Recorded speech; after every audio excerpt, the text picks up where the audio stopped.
ઉનાળાના આગમન સાથે એસીનું વેચાણ પણ વધવા લાગે છે, પરંતુ મોટા ભાગના લોકો રૂમના આધારે ફક્ત 1 ટન, 1.5 ટન અને 2 ટન એસી ખરીદે છે.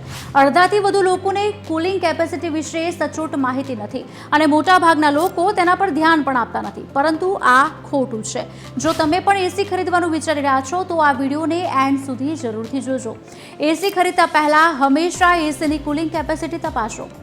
ટર્ન અને એસીમાં આપવામાં આવેલા ફીચર્સ જોયા પછી કુલિંગ કેપેસિટી પર ચોક્કસપણે ધ્યાન આપો.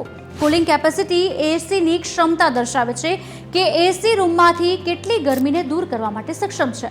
કુલિંગ કેપેસિટી જેટલી વધારે હશે, એસી વિસ્તારમાંથી તેટલી જ ગરમી દૂર કરી શકશે.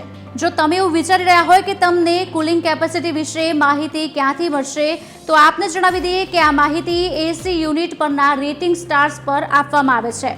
એસી પણ તમને અલગ અલગ કુલિંગ કેપેસિટી સાથે મળે છે. જી હા, આપ સાચું સાંભળી રહ્યા છો. જો તમને એમ લાગતું હોય કે 1.5 ટનની ક્ષમતાવાળા એસી એક સરખી કુલિંગ કેપેસિટી સાથે આવે છે, તો એવું નથી. આપને જાણીને નવાઈ લાગશે, પણ મેં અલગ અલગ કંપનીના એસી મોડલ્સને કમ્પેર કરીને જોયું, જેમાં 1.5 ટનના AC 3300 watt, 4750 watt, 5000 watt, 5050 watt, 5200 watt અને 5400 વોટ સુધીની કુલિંગ કેપેસિટી સાથે આવે છે.